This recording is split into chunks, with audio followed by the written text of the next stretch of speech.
All right, being that it's a little past 6 o'clock, I'm going to call the Coos Bay City Council joint work session to order. Would you all rise and join me in the Pledge of Allegiance?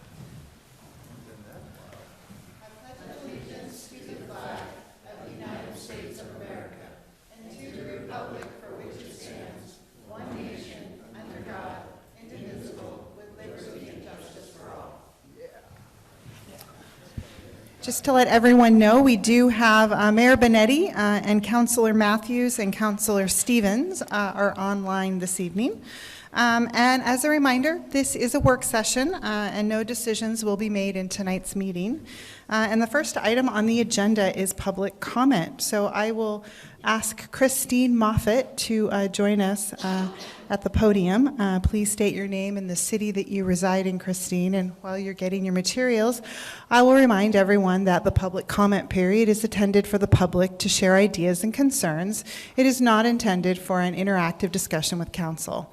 There may be opportunities for public comments during specific agenda items that require a public hearing. Members of the public are requested to confine their remarks to questions or issues under discussion during this time. During any designated comment period, individuals shall not engage in personal attacks, shall not impugn the motives of any speaker, and shall at all times while in session conduct themselves in an appropriate manner. No person shall make personal, impertinent, slanderous, or unauthorized remarks or become boisterous while addressing the council. So with that said, Christine, would you please join us at the podium?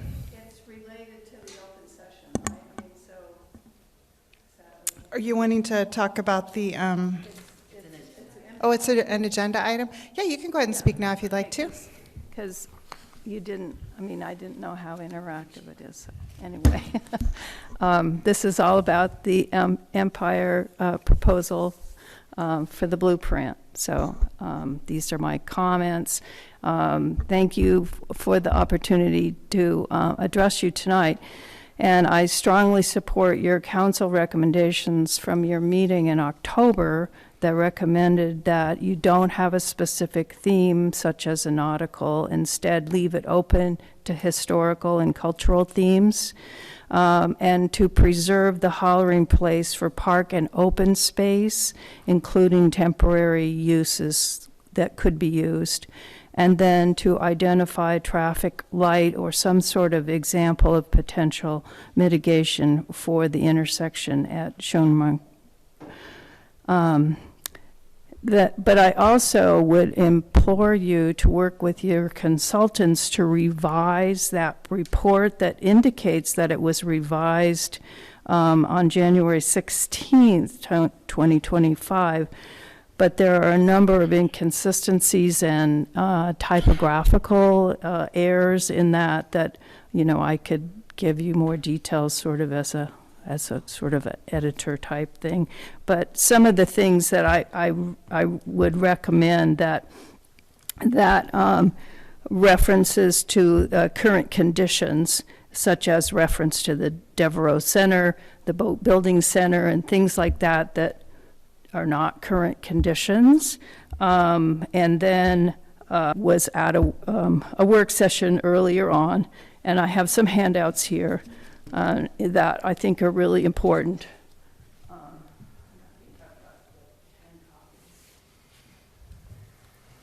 And that is addressing the implications of the development of a container port on the North Spit. And I really am seriously concerned about the effects of this on the vision for our Christine, that is 3 minutes, but if you want to wrap up your thought. Yeah, okay. So I'm really concerned about this.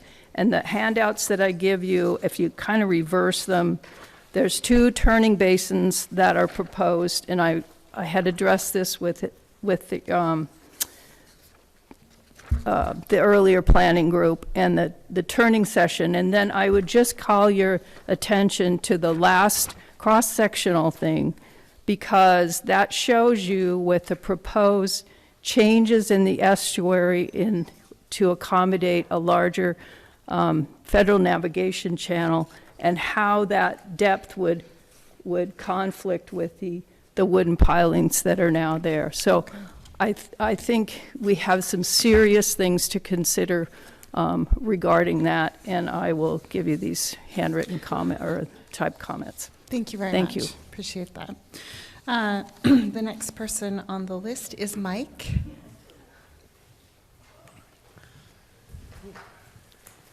Hi, Mike. Good evening, everybody.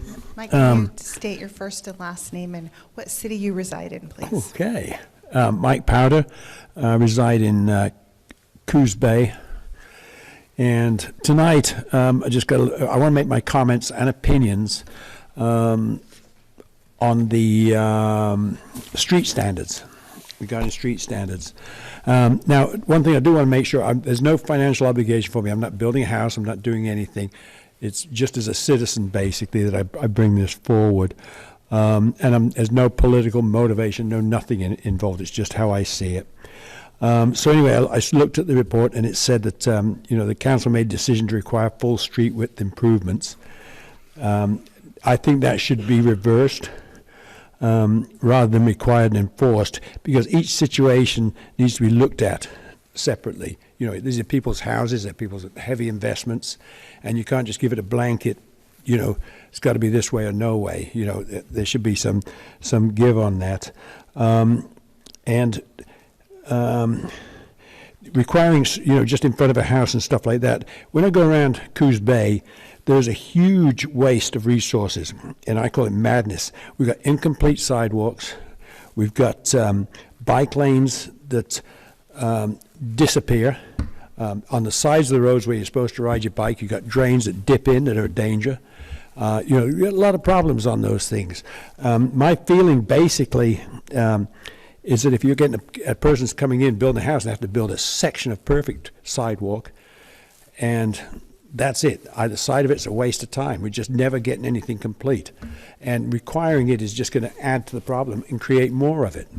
I can drive down a street, I can see one house that's got a nice, beautiful sidewalk in front of it, nice curb in front of it, and everything else, and then there's nothing else, and you have to walk back out onto the street again. So it's a problem. But I think asking people, having to do this a little bit at a time, it would take hundreds of years to get a city with nice sidewalks and big streets. 1 minute. I also think that 28 feet is too wide. I looked a lot at shrinking the size of streets. Portland did a good study on it to making our streets less narrow. There's a lot of money wasted in asphalt paving. If you could, there's no reason we need parking both sides in a lot of neighborhoods. Just one side tends to get used. And a neighborhood nearby me, a couple of blocks are just taken up where people store stuff on there, cars that aren't running, a trailer with garbage in it, and stuff like that. So it becomes free storage. Those areas do not get maintained, and then you avoid those areas because they tend to look dangerous, so you don't walk down them. So there's a whole, I'm not in favor of requiring the new homes, whatever. I think each case needs to be looked at, and people moving into the area, individuals, need to be given good attention. Not everybody's building 400 homes, and not everybody's got deep pockets. And, some people are just trying to get a nice home going. That's about it. Thank you, Mike. Appreciate your comments. Julia Hancock? Oh, I just put my name down just in case I wanted to say something. Okay. Now's your time to say something if you'd like. Okay. Okay. Julia Hancock, Coos Bay Empire. Okay. And thank you, God, that the Devereaux Center is closed. It has gotten much nicer to drive down there, but we still need a stoplight there at Shoneman and Newmark. It's still dangerous getting in and out. I'm getting older. I'm 62. It's not going to get any better as I get older. And so trying to get out is, it's like shooting fish in a barrel sometimes. It's like going, should I go, should I not? And we just need a stoplight or something there. There's no room for the roundabout that one gal from Portland said. It was like, that's lovely, but you need a bigger area, which we don't have. So now that the Devereaux Center has closed down, thank you, Jesus, there's not as much traffic, foot traffic. It's safer going through, but that doesn't mean that now people aren't going faster because there's no foot people to walk out in front of you and attempt to, kill. So we need a light. I just want to say we need a light, please, please, please. Appreciate Thank your you. comments, Julia. Thank you very much. Vivian Miller.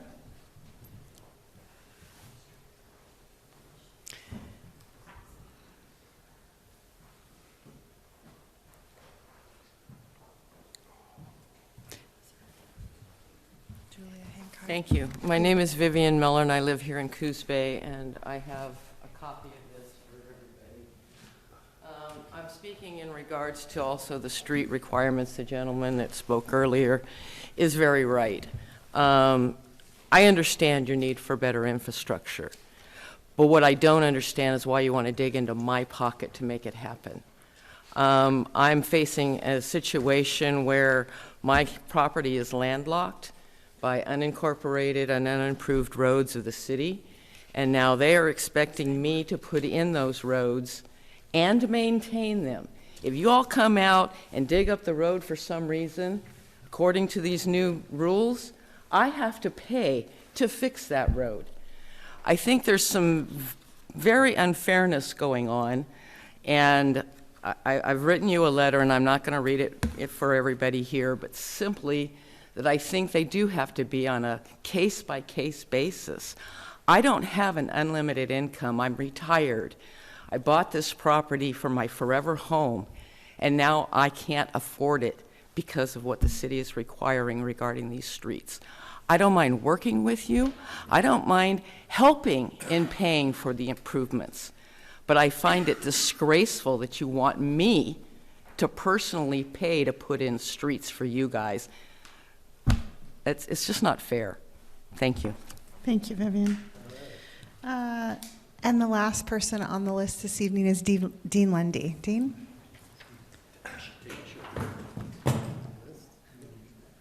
It's about the state. I mean, thank you all, and I want to wish everybody happy Year of the Snake. It's kind of The Chinese, yep, New Year. Yeah.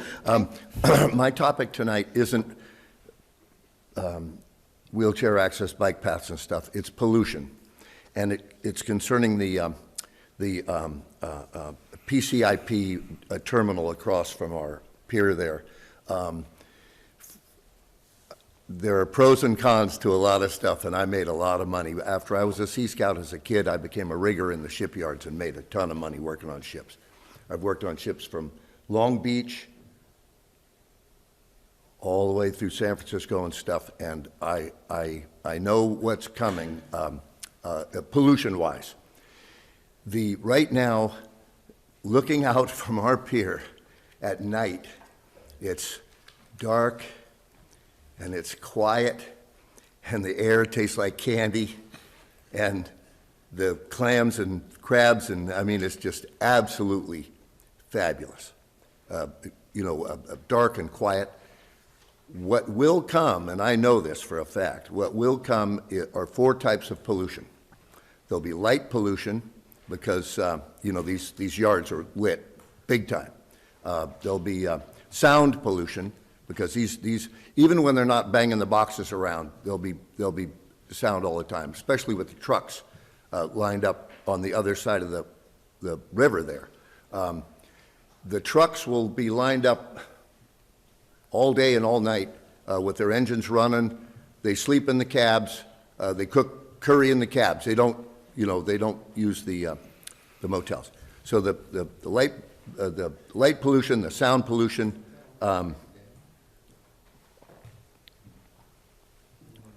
air pollution from the trucks. Even though they say they're going to plug them into electrical, all the trucks will be running on the roads. My biggest concern. 1 minute. My biggest concern is the water that these ships pump into the bay. I saw San Francisco Bay after we allowed the Asian, like Costco Busan that hit our Bay Bridge. 10 years after these ships came into the bay, all our crab fishing was done. Even the sand sharks, skates, everything was done. They had these little clams coming in here, so this is a serious pollution, is what's going to be put in the water. One purge of bilge water, and our clam, you can forget clamming. Anyway, I just want to let you know, there's 2 words from the Pacific Coast Intermodal Port that says it all. And I read the thing. I finally found a flyer on this stuff. I've been trying to go to meetings.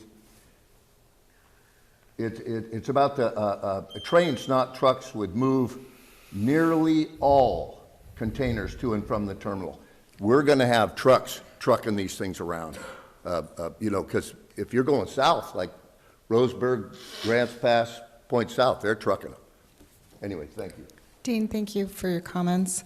Anyone else wish to speak this evening? No? Okay. Okay. Did you wish to say something, sir? I'm here on the proposal of the streets and sidewalks. Okay. So, but I'm not a public speaker, so. Okay, that's just fine. But the issue is that we got, all of us want to put a house in there on 3 lots. Sir, if you want to speak, would you mind coming to the podium? It's a small crowd. I promise we're smiling and we're really nice. All I need for okay. you to say is first and last name. Mike Kitty, Okay. live in Coos Bay. Thank you, Mike. What we've done is we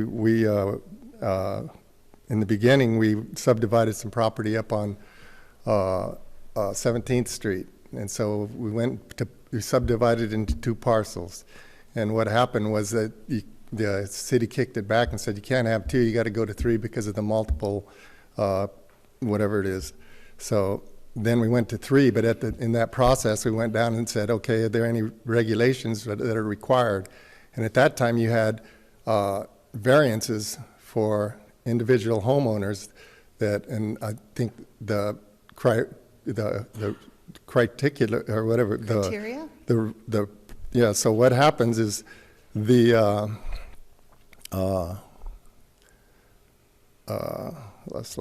anyway, so we went to 3, and when I went to the county, they said, okay, you can do it, but there are variances that allow you to do that. And so then we had to go back for a resurvey, and in the resurvey took 2 months. And in that 2-month period, you guys changed the variances. And so we went to where we had to put the streets and roads in. And so I got a bid from the Knife River, and they wanted $600,000 just for the cement and the asphalt, not including the survey and all that stuff. So we're in there at about $650,000 for 3 lots that we have $90,000 in. So there's no possible way we can do that.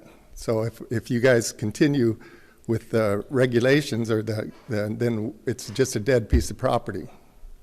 And so I don't understand that, because you guys if 3 houses are put on there, you get tax revenue from them, right? So I don't understand why you're requiring roads and streets. Like, 'cause I believe he said it right. You got to look at everything individually, right? So anyway, that's what I got to say. Thank you. Sorry. No, appreciate your comments. Okay, with that said, I will close the public comment period. Most of these comments are in relationship to one of the agenda items, so the only thing I want to remind this group is when it comes to the PCIP project, the city of Coos Bay is not involved in that project. And so I know you want to bring it to our attention, but I just want to remind everyone that we are not making a decision on that. It has not come before our dais. And so at this point, we do not have a position on it, and it is not part of the work that we do. So I just want to remind everyone of that. The next item on the agenda is a discussion of the land use application for the Empire Area Blueprint. So, and Chelsea, I'm going to let you take it from here. Yes, thank you. Good evening. This Empire Area Blueprint, just to recap, it's a long-range planning effort focused on making improvements to our Empire area. The goal is to boost the economic potential of the area and transportation connections throughout. So Council considered Planning Commission's recommendation on the overall proposal at the October 22nd work session.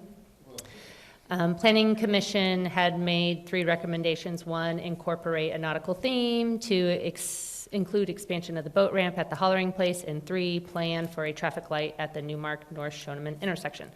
And so at that meeting, council's direction was, not to specify one single theme, nautical theme, not to disclude it, but to include all historical cultural themes as options. And so that's been done. Page 64 of your packet shows how that was addressed, just kind of leaves it broad while acknowledging that some in the community liked the nautical theme.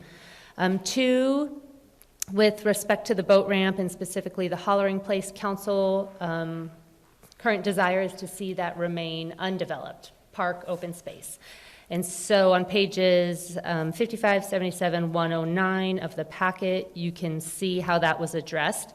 The Hollering Place is a little bit tricky when it comes to the current zoning because it's in our estuary. And so to make the full amendments as council desires will be difficult because we have to go through the estuary amendment process. Having said that, we have put in the plan, council's desire, open space, parks, that's the goal, with some opportunities for temporary commercial type uses like pop-up markets and food trucks. And the Hollering Place zoning text, the code for that zone, has been amended to, there used to be a bunch of very specific but lots of uses allowed. Now it just specifically defers you to the estuary unit and those, what uses are allowed there. And today, those are commercial, industrial, and park recreation uses.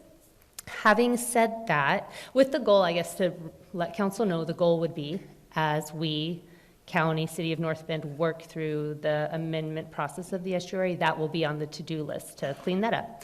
In the meantime, that property is in the Urban Renewal Agency's jurisdiction, so city has the final say what happens there regardless, right? So that's how that's being dealt with. And Christine Moffett mentioned some inconsistencies, like the plan talks about a mix of uses. What it's saying is the amendment needed to resolve that is to remove a line in our comp plan that talks about allowing a mix of uses, and that's it, part of this proposal. So we're trying to make that consistent.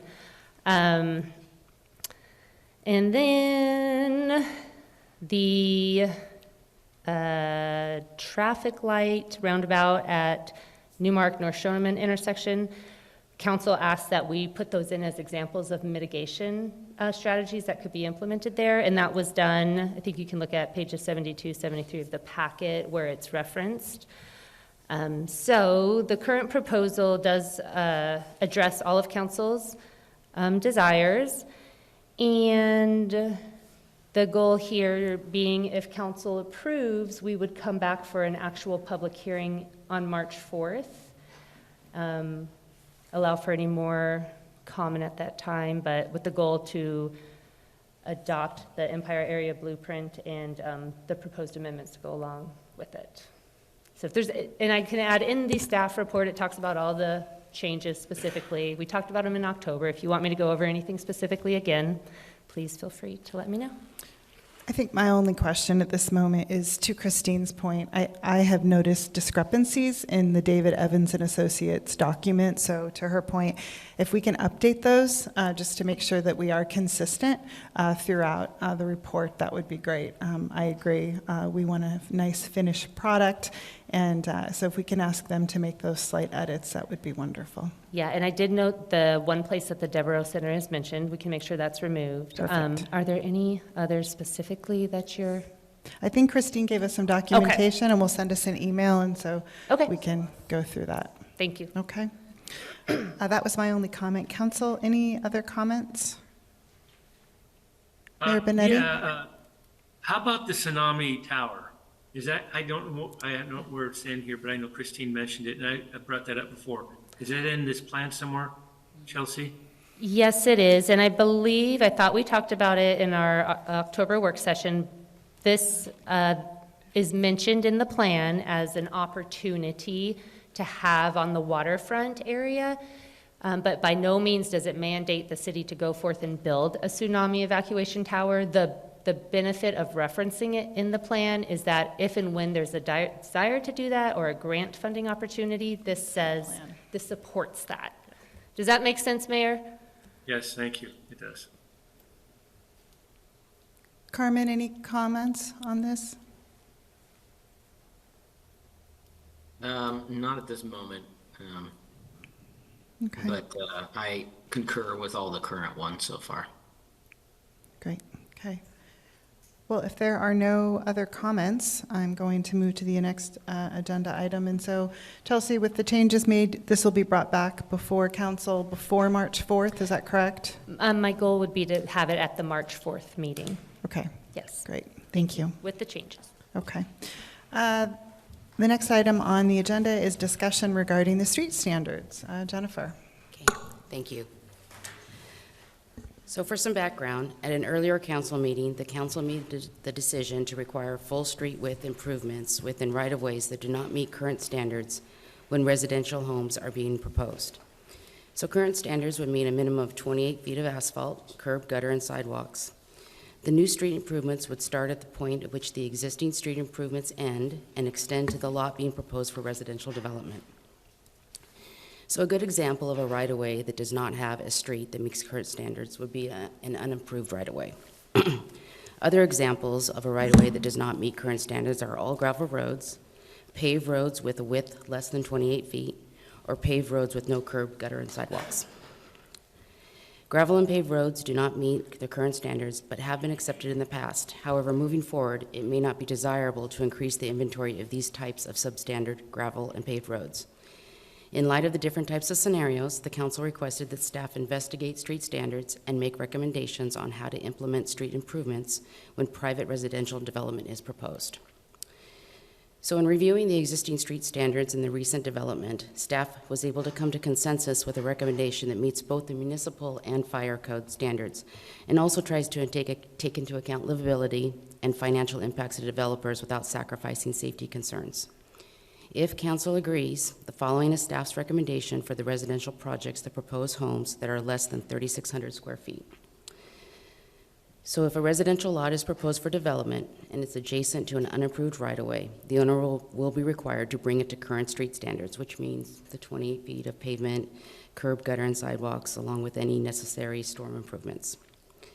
The new road improvements will be required from the point the existing improvements end to the limits of the property proposing to construct a residential home.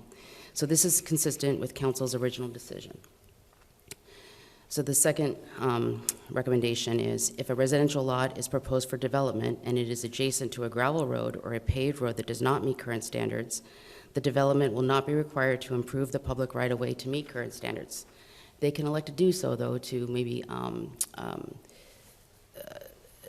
to not do on-site mitigation.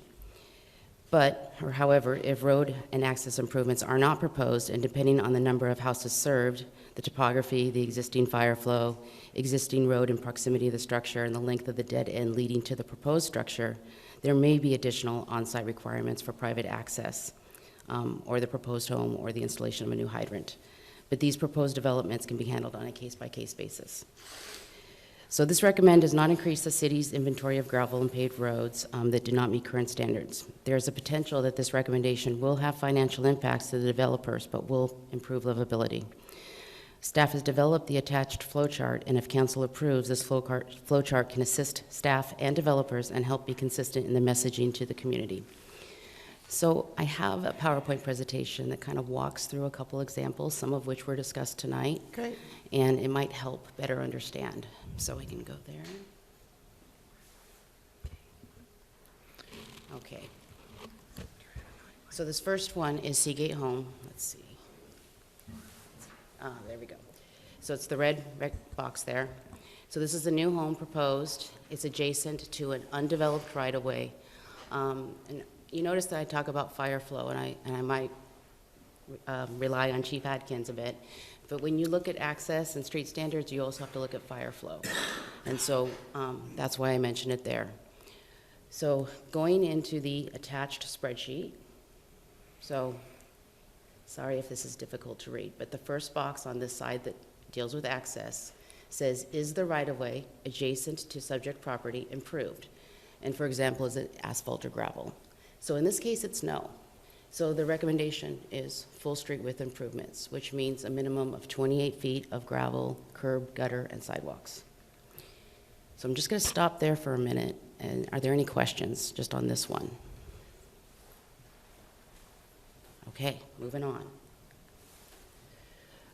That's what the local standards currently look like, the local street standards currently look like.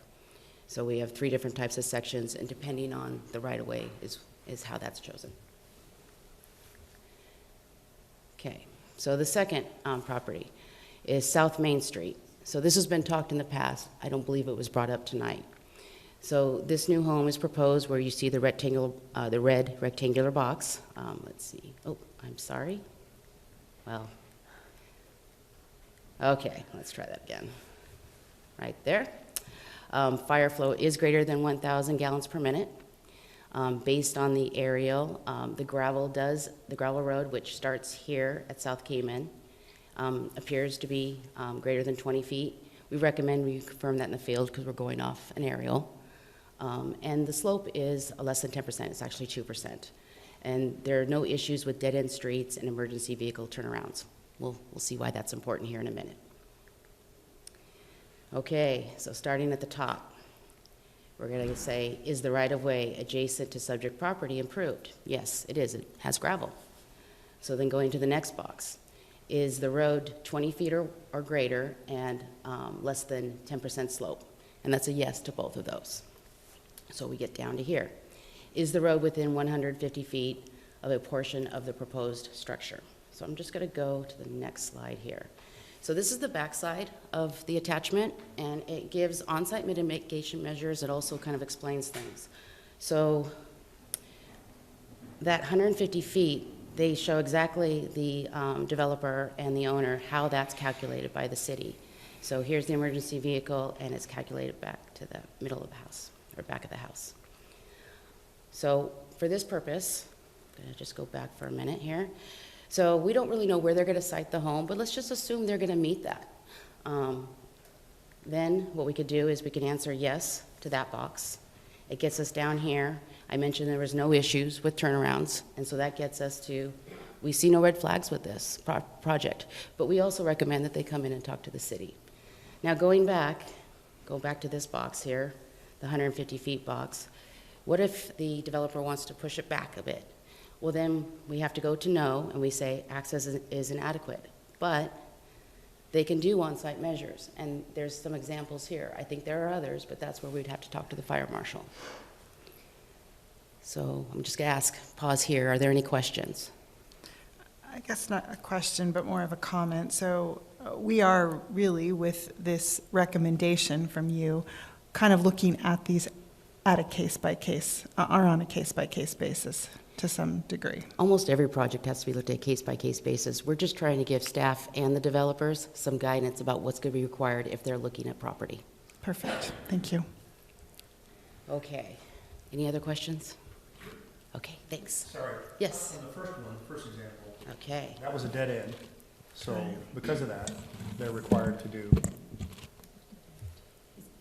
It was an unapproved right-of-way. but does that keep going up out of the picture? The right-of-way does, but so. Okay, but it's not developed.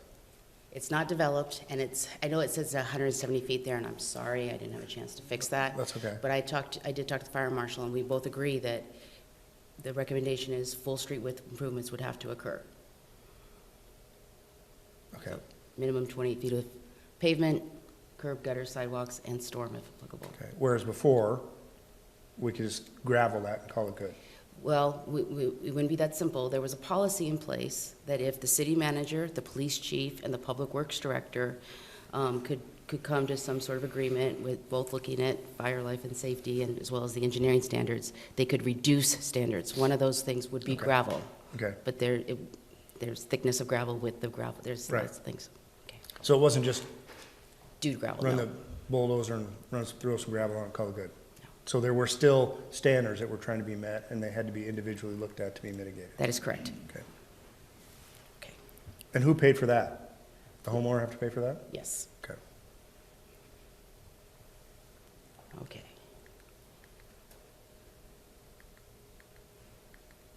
Okay. so this one was talked about tonight.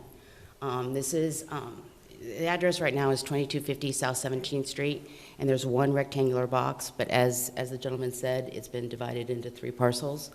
But for just looking at this and this first example, there's going to be 2 examples in this one. Let's assume that that western parcel, and I'm sorry that it's not divided into 3 parcels, but the western parcel is keeping access on South 17th Street. So if that home has access off South 17th Street, we know this area has inadequate flow, so that's going to have to be addressed. And the back of that sheet shows what they can do, and they can also work with the fire marshal. So when you say inadequate flow, just for my simple brain, you're talking about the hydrants, water flow for firefighting purposes. Either there's not a hydrant close enough to the property, or it has less than 1,000 gallons per minute. Okay. Okay. Okay, so based on the aerial photo, we believe that it's generally 20 feet wide. If the same recommendation stands, we still would want to go out on site and confirm. But for this example, we'll say that it's 20 feet wide. It's less than 10%. It has a 6% slope. And I discussed this with the fire marshal. There are no issues with dead-end streets and emergency vehicle turnarounds. And again, I want to say this is just for that access, for that western parcel off of South 17th Street. So going to here, the right-of-way adjacent to subject property improved. Yes, it's gravel. We just talked about how it's 20 feet and less than 10%, so that gets us down to here. Assuming that they can site the structure, that it maintains this 150-foot requirement, we'll answer yes here. And there's no issues with dead ends or turnarounds. So there's no red flags for that western parcel. Now, going back, my note down there, which is kind of cut off, sorry about that, I was unclear whether they had actually divided the parcel or not, but I knew that they wanted to. So the other 2 lots will have access off of Iowa Avenue. Iowa Avenue down here, oh, apologies. Iowa Avenue down here it's like less than 10 feet wide, and it's really steep. It's greater than 10%. I think it's almost 20% slope. So you can see where that's going to get you when you come in here. So that site, those other 2 parcels, they definitely need to work with the fire marshal to determine what the on-site mitigation measures would be. So, next steps. So if council agrees with staff's recommendations, the following is proposed. We'd like to use this flow chart, train staff on how to implement the street standards so we're consistent with our messaging to the public.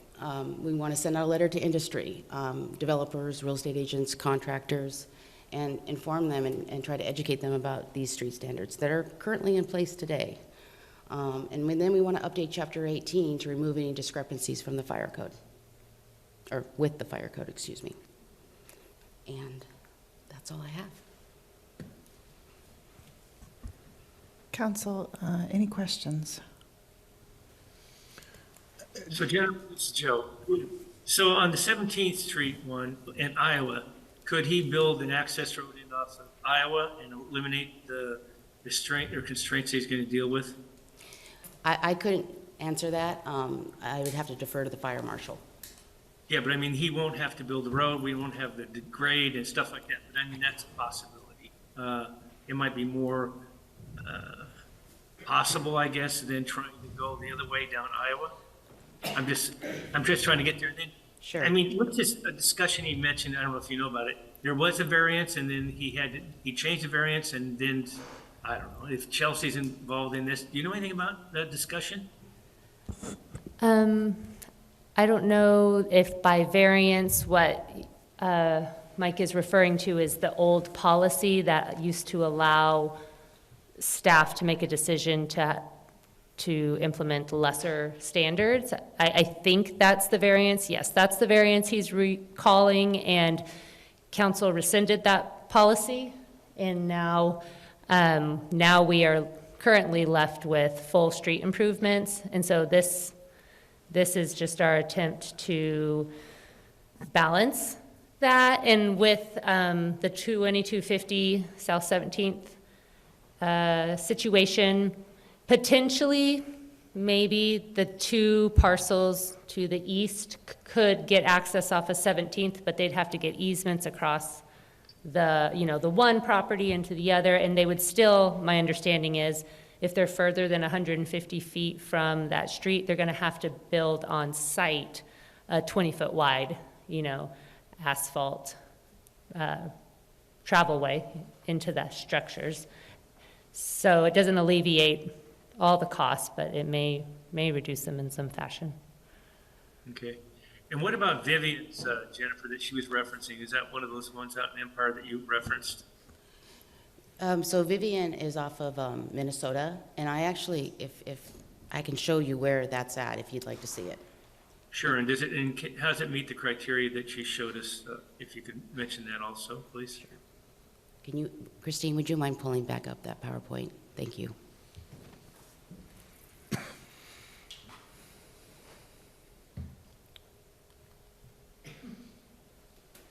Okay, so here's Vivian's property. She owns the 3 parcels there in red. So the North 13th, or South 13th, excuse me, is not improved, is unimproved. And she wants to develop those 3 parcels. I believe at the time she wanted to put 3 homes on.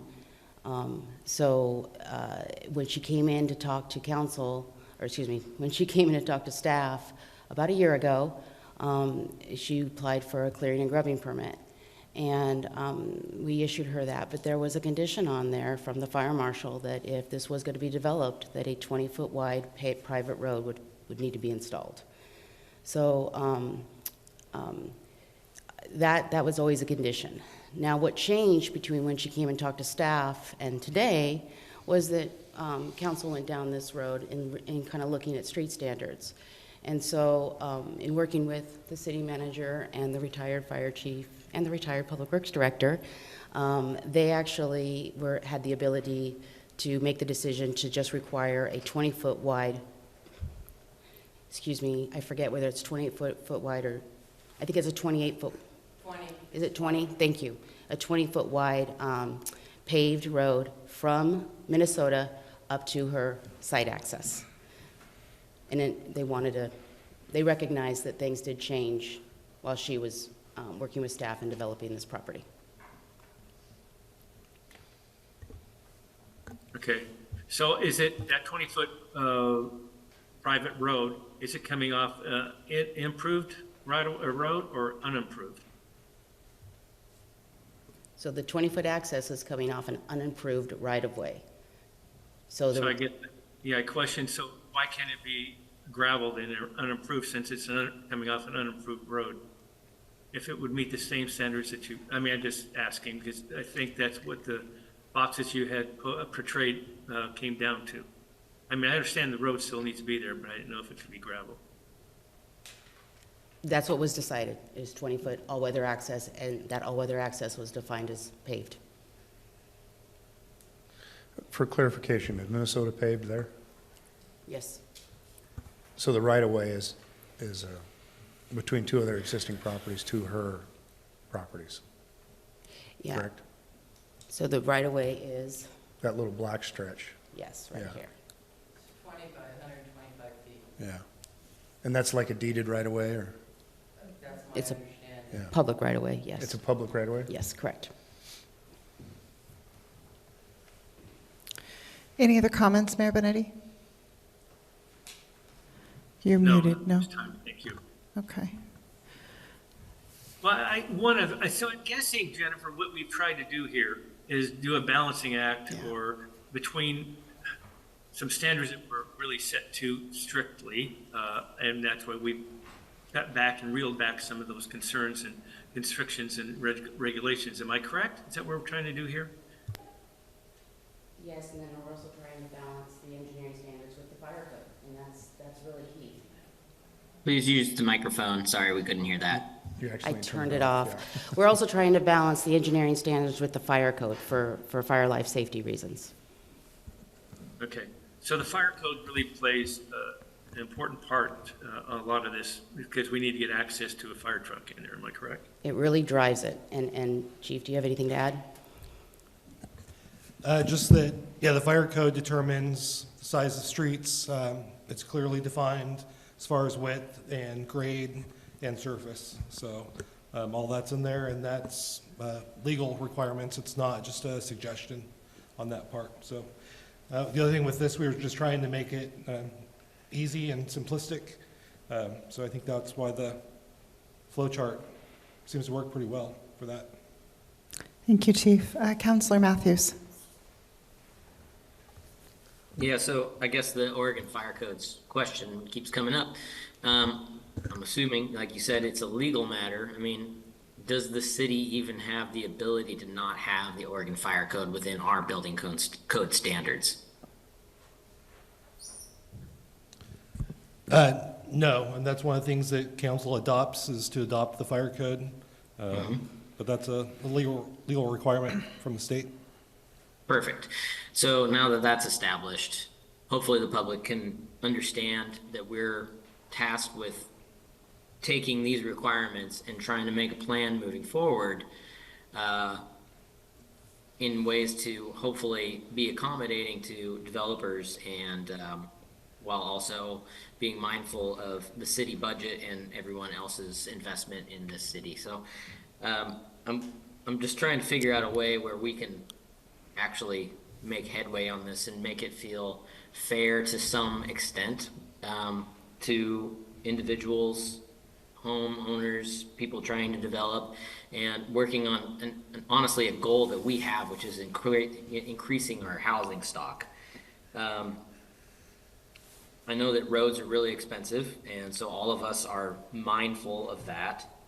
I'm wondering how we can figure out to find the financing available to improve streets to a level that we are trying to get to, which is, you know, obviously at least meeting surrounding street standards, but also improving our city in terms of its multimodal access and just livability in general. Is there a way that we could see a path towards financing or working with developers? Let's say, for example, a homeowner comes in and they do all of the site prep for water board infrastructure and the city infrastructure to come in and cap it off.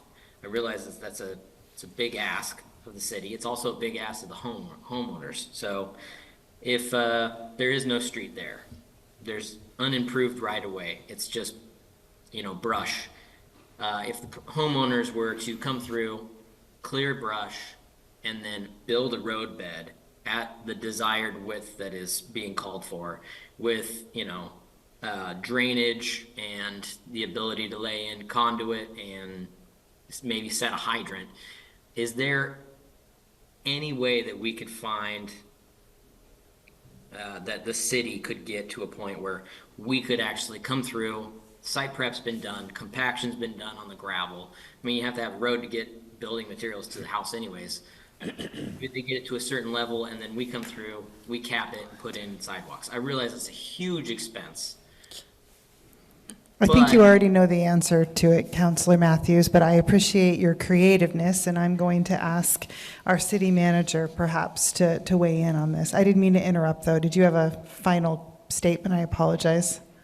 I guess I was just trying to get to the point to where we all understand each other. This is really expensive. We do know the answers to this. We don't have the tax funding. We don't have a bottomless, you know, giant pit of money. Or unending, you know, coffers. So what do we do in this scenario?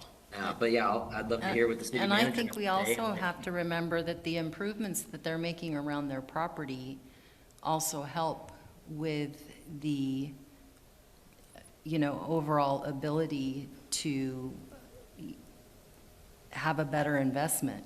You know, I agree, it's a difficult question, but I like that we've found some sort of a compromise, because I can't imagine if I was trying to develop, I mean, you're trying to put it into your building and your property, But at the same time, the improvements that are made, the fire and life safety issues are important into your development. That goes to the insurance that people are going to have to pay to insure the homes. If you don't have it, you know, you're going to pay more. Well, And- and you're not following state law, right? And you're not Yeah. following state law, but also, you know, road improvements are better for everyone. So I like the compromise. I agree with Counselor Matthews. I don't know if it's enough, but at least we have a path and a case-by-case ability to look at those. Sorry. Nicole? So I'll just add a little bit of, language around this. I think we all understand and appreciate that this council has made huge leaps and bounds towards addressing our street improvements in the last, 8 years. A piece of that was in response to the gas tax, which used to fund operation and maintenance of our street facilities. It no longer does that. So you were thoughtful about a process that implemented a resource that allows us to maintain as many streets as possible in our community that already exist. There's a possibility you could consider obligating some of those dollars from the transportation utility fee towards some sort of program that might be similar to what we do in the water quality side of the house, where there is an assistance with a line, and I can't remember what we call it, but there was a program that we could fund a small portion of some improvement. So you could look at that, but then you'd have to recognize that you're going to pull those funds away, which are trying to chunk away at the improvements on the whole city. So it is a finite source of revenue that we have to work with and trying to find a balance. I think we've worked really hard to do that, and there are going to be some properties that are just really difficult to balance. Yeah, Councilor Kilmer. I was just going to say, I think we made a pretty significant statement to people when we implemented that, and I'm not interested in pulling those funds away from what they were intended for as long as I'm sitting in this seat. I agree with Councilor Kilmer. We made a commitment that the TUF funds would go to fixing roads and potholes, and so, and I agree. I don't think at this point we could change it. I think we're here today because we wanted to try to do this on a case-by-case situation. We heard, right, you, and we were like, okay, what can we do to be creative and try to be fair to the city and try to be fair to the homeowner? And unfortunately, this council wants to say yes. I mean, I know us well enough that we always want to say yes, but sometimes we can't get to yes. And there's safety reasons why we can't get to yes, and there's, monetary reasons why we can't get to yes. And I feel like, Jennifer, you've done a great job, you and the team, of coming up with a solution to some degree to try to get us there. And I know it's not perfect and it's not going to address everyone's situation, but I feel like it gets us a step further. And I remember Councilor Cribbins commenting, the reason we went down this road is there were so many inconsistencies across the board throughout the community. And Mike, to your point, we didn't want a piece of sidewalk and then no sidewalk and another chunk of sidewalk. We wanted consistency because we wanted to be proud of the place we lived in. And so that was really the intent when we said, let's have some standards. Let's tell those developers this is what we want, what they're required to do. But recognizing we're here today, recognizing that, this is a homeowner. This isn't a developer, right? And you're just trying to do your due diligence to get your property built out. And sorry, I feel like I'm With Northwest Housing Alternatives, they traditionally do affordable or low-income housing, and that's usually attached to tax credits or state funds. And this project has not been approved by any of those applications. So, letting them know that our interest is housing, and it's housing now. and if we can take that path with a developer who's ready to go without those kind of strings attached, that's where we'd like to go. So that's where Nate's advice sits, is connecting with them, letting them know our intent. Then we can work with the county on what that looks like. Potentially, it could be the city becoming owners of that and putting that property out like we've done in the past for requests for proposals. You would then get to the opportunity to pick, the proposal that meets the housing needs that we believe would best be suited for that neighborhood and the current supply in our, need in our community. So those are the two kind of property-related things. The different kind of idea I was going to bring before you, we recently posted in, I believe, our Friday update. It's probably on Facebook too. This time of year, we open up our community grants. Those are opportunities for us to share out some of our state revenue shared dollars. Historically, we've tried to share out between 15 and 20% of that. However, we all know we're in some kind of challenging budget times, and looking at some preliminary budget numbers, just contemplating maybe pulling that back this year, maybe just letting it sit for a year. Historically, that's been brought to the budget committee, and they've helped review those applications and make that decision. That's a great process, and so we were wanting to walk through that process, give that committee the opportunity to kind of make those decisions.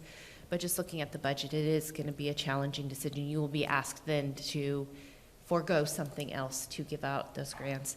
And typically they're pretty small, and there are many other granting agencies who could, potentially fill that gap. So I guess just consensus, if that's something that we, might forego this year is what I'm kind of hoping to understand.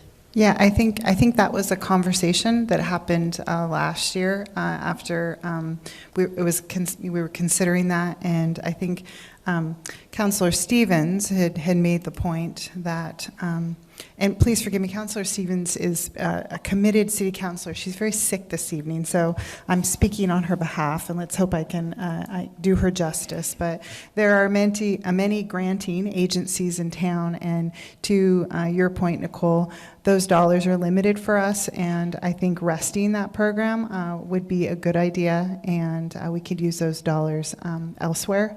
So I'm in full support of that. Councillor Kilmer, I saw you. Yeah, I was just going to say, I think if you put it in and try to pull it back, you're going to end up putting more in, which is typically what has happened in the past. And I think as you develop the budget, and you and the staff develop the budget, I think we can let it rest for a year and come back. I know that the organizations that receive appreciate that and count on that, and I know that's a hard decision, that's a hard pill to swallow, but it also is we're facing a tough thing, and we've got to take care of the things that we're responsible for. And so if it was a private business, that's what we would do. We'd tighten our budget, our belt, and figure out what we could do and what we can't do, and if we can't do it, then I wouldn't even put it in the budget. Okay, I see heads are shaking, so do I have consensus, council, that we just pause that program? Oh, sorry, Jacob, forgive me. What is the typical size of one of those grants that goes out to the community? Gosh, that's a really good question. They can range anywhere from probably the lowest has been 1,500, and then they've gone up to 10,000.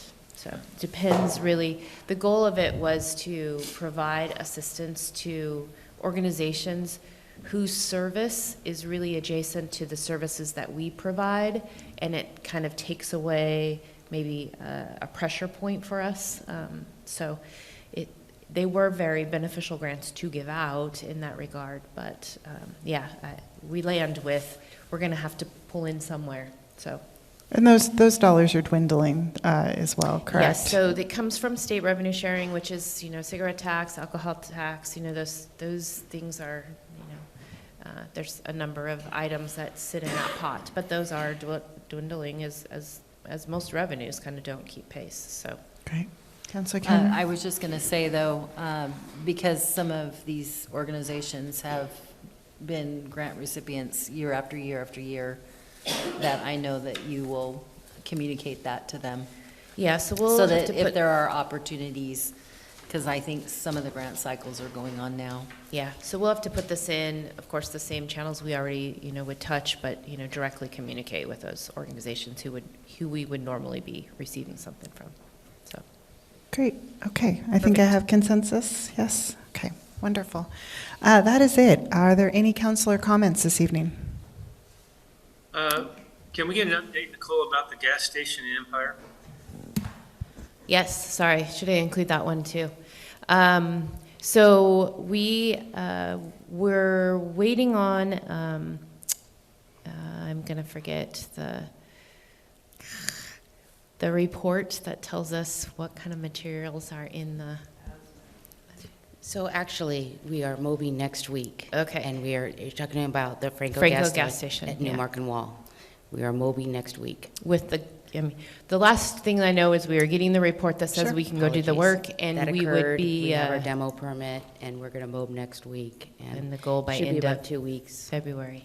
Yeah. Yeah. Yep. Great. Great question, Mayor Benetti. Hey, just come back around about Englewood. So our intent, or Nate, is that we end up getting ownership from the county on this. Am I correct? Yes. Right. So just for Councilor, especially Jacob, we put $1 million into this property, and we've been waiting over 3 years for this being developed. Northwest Housing Alternatives has not gotten a grant to proceed with that. And so we find ourselves in an awkward situation, and we have a developer that's interested. But also Northwest Housing Alternatives have approached the city and said they would be interested in doing alternative housing. So Nicole suggested that we get this in hand, get the ownership, and then put it out for an RFP, and Northwest Housing Alternatives or any other developer or other developers can make a proposal to the city and we can choose. Am I correct on that, Nicole? Yes. All right, so anyway, I just think that we need to, I know I'm pushing, but I think that we need to really move forward on this because we need to get it in our hand, and I think the county might be willing to move forward on that, so that'd be great. Thank you. Enough pontificating is. The word of the day is pontification. And with that, the last thing I will say is I would like to congratulate Chief Atkins is at the dais now. So there was a change of guard, and Chief Anderson retired on, I think, January 17th. And Chief Atkins was sworn in. So he has been here for a very long time, watching these meetings last a really long time, and we're just really excited that you're at the dais now, so congratulations to you. And with that said, I will let Nicole say one more thing. Sorry, one more thing, and I didn't even have on the agenda any city manager comments, so I appreciate you guys giving me the floor. I just was going to share that the Bay Area Chamber of Commerce had their annual awards banquet this weekend on Saturday, and